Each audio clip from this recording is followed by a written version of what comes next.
make sure that when you work your bicep, you give it everything you've got. Hi. Before we get into this video, I'd like to thank all my Patreon members for their continued support. If you want to follow me on my other platforms, my link is in the description below.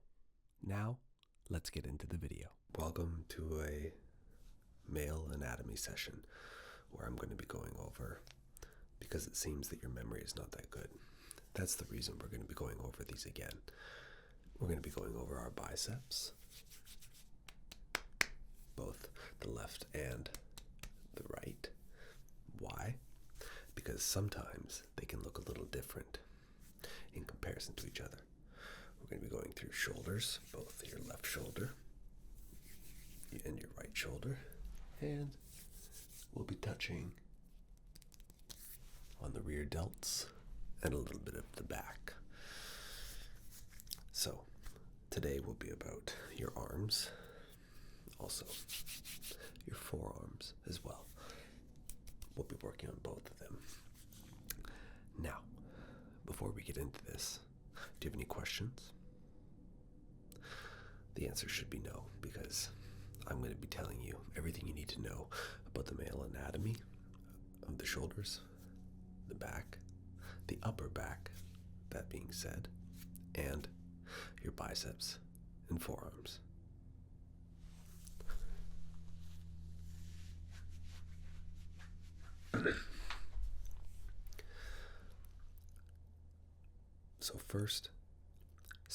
First and foremost, I think it's best that we start with the biceps. Everybody wants a good-looking bicep. I think that whether you're male or female, you can agree to that. It's that striking muscle that just stands out when you're in a t-shirt or when you don't have a shirt on, either or. So let's talk about it. Do you know why it's called bi? Because it's got two heads. That's why it's called your bicep. Two heads. Do you know why it's called your tricep? Why? Because you have three heads. Tri, 3, bi, 2. Also, I should have mentioned, we'll be going over the tricep as well. So, the bicep. What makes it so appealing? It's just a small muscle, but it's the muscle that everybody sees almost the most on a day-to-day basis. Think about it. You're wearing pants, you're wearing a shirt, socks, shoes, a hood, or a toque, or a beanie, whatever word you want to call it. Not a lot of skin is shown, but the arms from your, essentially the end of your bicep down to your forearm are exposed. That makes them the muscle that everybody wants to look good. So, how can you build it? How can you work on making your bicep look better? Well, the function of the bicep, the function of the back, they are pulling mechanisms. And what do I mean by that? Well, if you're here, you're right there, and I want you to come to me, I'm going to grab you and I'm going to pull you. What happens when you do that? Just watch. Grab, pull.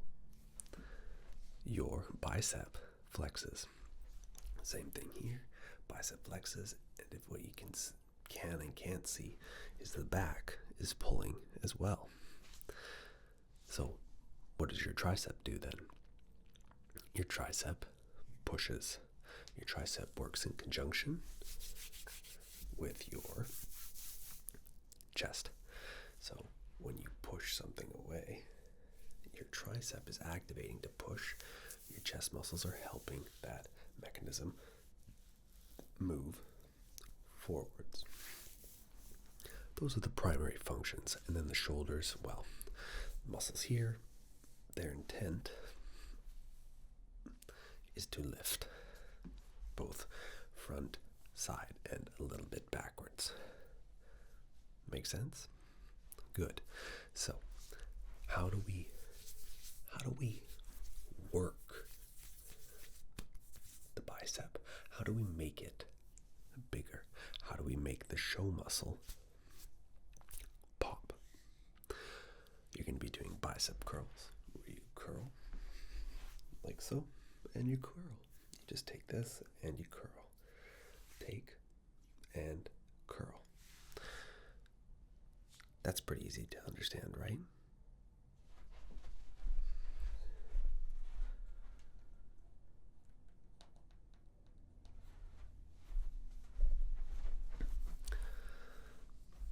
And now when it comes to your tricep, well, you have your arm and you go up. You want to be pushing away, whether that's up like so or down like so.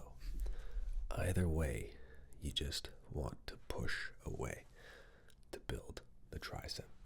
You want to pull towards to build the bicep. The same function goes for your back. You want to build your back, you're going to pull towards you. You want to build your chest, you're going to push away from you. It's simple when you really think about it. When you break it down, the mechanisms of your muscles is not rocket science. Although the world or social media makes you feel like it is.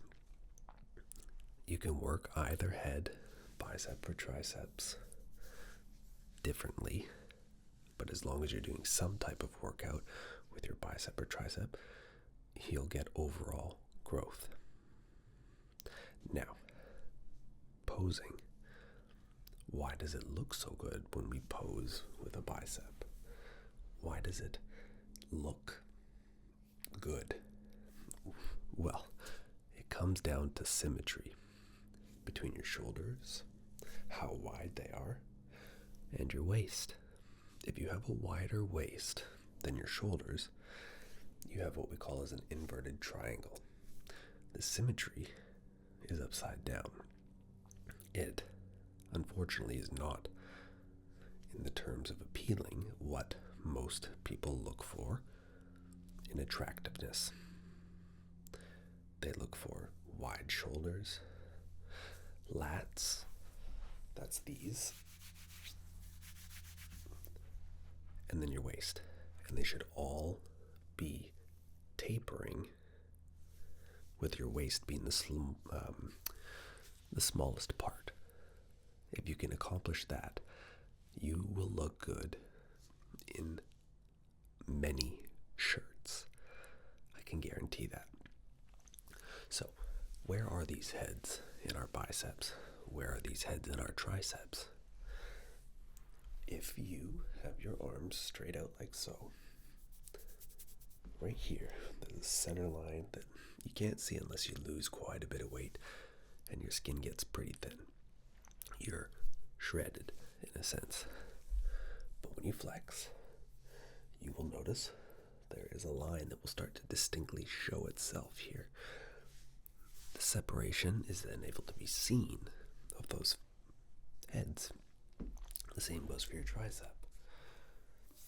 What people look for is called the horseshoe on your tricep. When you flex, you start to develop, as you can see, a horseshoe.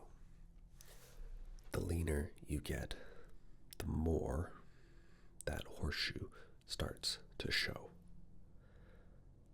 And tricep, 1, there's 2, and then you've got your big one back here. That's 3. Tricep, 3.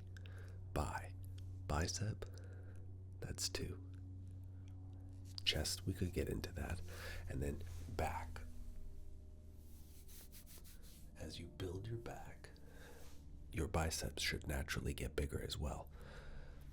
Don't make the mistake, though, of working only your biceps.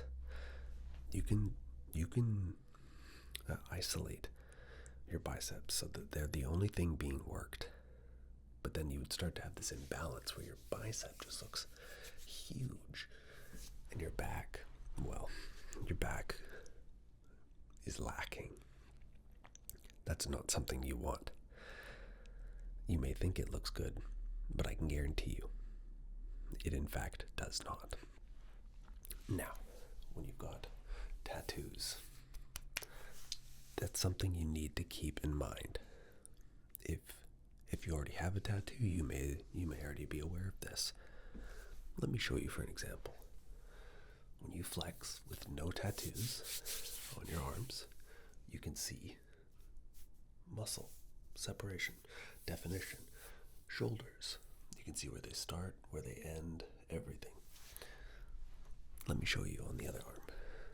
Whilst you can still see the definition, it gets a little clouded. You don't get to see it as much.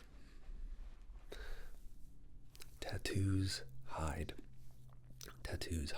definition, and that's okay. But if your goal is for aesthetics to have that definitive look where people can see your striations are what your muscles are. They all go in lines. As you become leaner, you can start to see those striations, the separation of each muscle. But if you have tattoos, they will hide definition. So if you're looking to have really nice biceps that you want people to see, that money shot, maybe just get one arm tattooed or neither. It all depends what you're looking for long term. Remember, these tattoos, they're for life. Unless you want to get laser, having them tattooed off doesn't look entertaining at all. So I would just say no to that. Now, let's look at the back one more time, especially your rear delts. These parts right here. If you don't work your rear delts when you are wearing a shirt, you could have a very broad chest. It could look fantastic. But if you don't have those 3D delts, not saying you need to, but if you don't work on this muscle here, it won't. You'll have this front delt that's definitively defined, because if you work your chest, this front delt always seems to, let me show you, it seems to get used a lot more. Your sides, from doing shoulder raises like so, they get activated when you're doing shoulder raises. That's what helps you have that width on your body, like so. Bigger shoulders, you fill out a shirt better, you get that golden ratio triangle that makes you look good in anything. But where you lack is the rear delt. Work the hell out of that rear delt. You'll see what I mean in a second. Let's just see if I can get some lighting. Can't as well. But as you can see, there's a little bit of a shelf. I'm still working these as we please. As I do them, I don't have the biggest shoulders in the world, but you can see that whilst the front has some thickness, the back has some as well. There you go. You can see a little bit where that separation is of the muscle, how it runs down your arm like so, like up here. There you go. See that? Up here. Build it. You'll thank yourself so much in the future on just how good you can look in a t-shirt. Now, forearms. These get neglected quite a bit, more than people think. They get worked simultaneously when you're gripping anything. Triceps, biceps, pulling, pushing, doesn't matter. But work them separately. Grab something. Strength. Grip strength. If you have good grip strength, you can hold on to bigger weights. You can lift more weights. Your forearms will look better. ignore this. I've got a little bump on my arm. It's going away. Don't worry. But forearms. If you can lose weight more, your forearms will start to, you'll be able to see these muscles. Do you see them moving? As you lose weight, those muscles become more and more apparent. This goes for your entire body. And your confidence goes up. Your overall health goes up. You become a better version of yourself. This is more of like, I guess, a little bit of a pep talk, as well as telling you about the muscles and how to work them. The purpose of this is to hopefully make you a little bit more knowledgeable than you were X amount of minutes ago, but also to just work on yourself.